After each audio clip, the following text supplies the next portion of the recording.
That's The numbers, yeah. the whole deal. Yeah, that's tough. I've never been in that situation, so I can't comment. All I know is he misses it.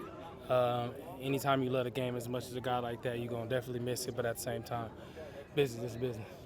Brandin, we may not talk to you again before Thursday when the Rams come in. Mm-hmm. What's the benefit of a joint practice? I think it's huge because obviously it breaks up that monotony of, your defense obviously after a couple weeks pretty much know what you're doing. So to be able to go against an opponent and really test your skills, especially on a high caliber team like the Rams, is definitely beneficial for everybody on the team and coaches included. CeeDee's not here, but talk about the opportunity for these young guys to step up and do what they do. Yeah, I think it's huge because at the end of the day, it gives these younger guys, all of us, an opportunity to be able to show what we can do, especially necessarily some of those things that obviously will go to CD.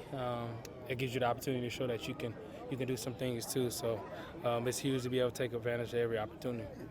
Tolbert seemed like he's just taking a huge step. Yeah, absolutely. And, you've been working with him, mentoring him, and just talk about what you've seen from Tolbert. I mean, like you said, I think that just that confidence level is just getting, bigger and bigger as he comes out here in practice.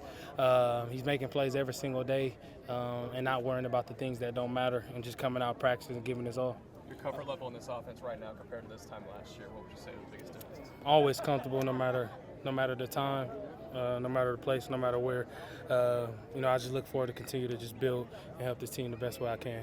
Obviously a huge mentor in the meeting room and just verbally and just how you help coach these guys up off the field. But one of those plays, Zeke's downfield, your downfield blocking. Just what's the importance of showing that kind of leadership and rep on a rep-to-rep basis? I think it's huge because obviously you try to practice how you're going to play, right?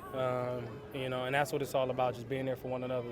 The running backs are always blocking for us to be able to get open, so any chance we can get to be able to help them get it explosive, that's what it's all about.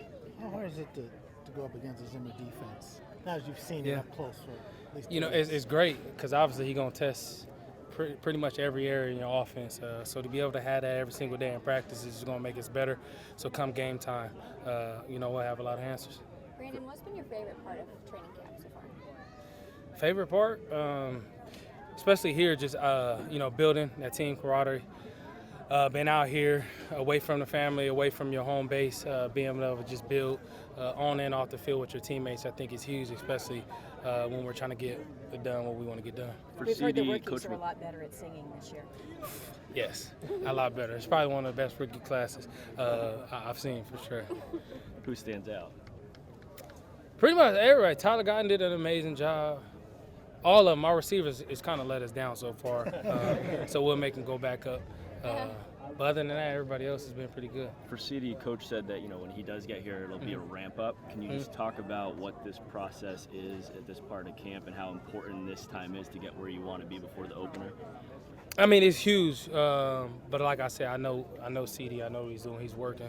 The thing about football, you can, no matter what you do, you can't really prepare for it until you're in it. So I think that's smart on Coach N. He's going to ramp up. But like I said, he'll be ready. I've been a part of a guy that didn't do camp for 3 years and won Defensive Player of the Year. So when you're that lethal, it's mind over matter at that point. When you look at this receiving core as a whole, what do you like about it and what can make this group just really dangerous? The best thing I can say is how we're all selfless, and I truly mean that. Like, you get a part of some receiver groups, it's just me, but we're all willing to help each other get open and do the little things, even if the ball's not going our way. So I think that's the number one thing, and I look forward to that when we get into games. Good to line back up against Trayvon today?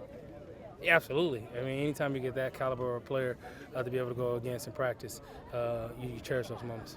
Brandin, who was the guy when you were young that mentored you?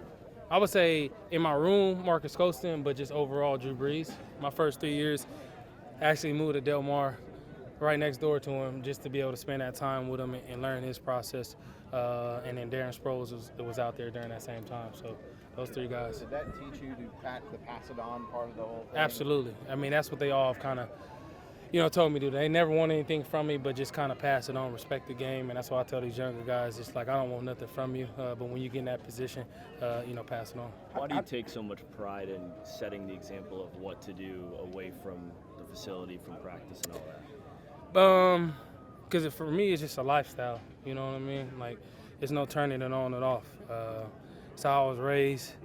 So it's important for me to be able to practice what I preach. So when I'm telling these guys I'm off as a living, like I always say, respect the game. It'll respect you back. I love it so much. You never know when your last day going to be.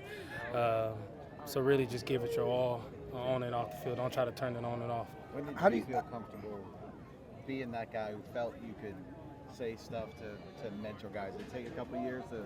Absolutely. Obviously, I think you got to kind of earn that, right? And then when guys start to come to you, ask you advice, you start to see like, okay, that's part of your role.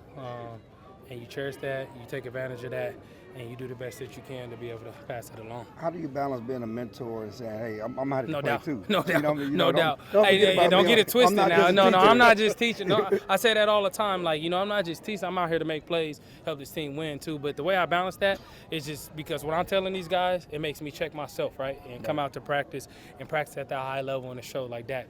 Yeah, I'm still that guy. So don't forget that. No question. Right. Yeah. How far do you feel your connection with Dak has come? Far. Obviously, you get a year on your belt, get a whole off season. The time we spent during this off season, what we're getting in camp, all it's going to do is continue to grow. Let's get one more, guys. How many pairs do you still have to the Rams squad, and what will it be like having them? There's a couple guys. You obviously Cup. That's like a brother to me. Coach. Yarbs. So some good connections. But obviously, when you cross these lines, that's all out the window. Yeah. Creeping hugs. Oh, always, no doubt. Thanks, Brandon. Thanks.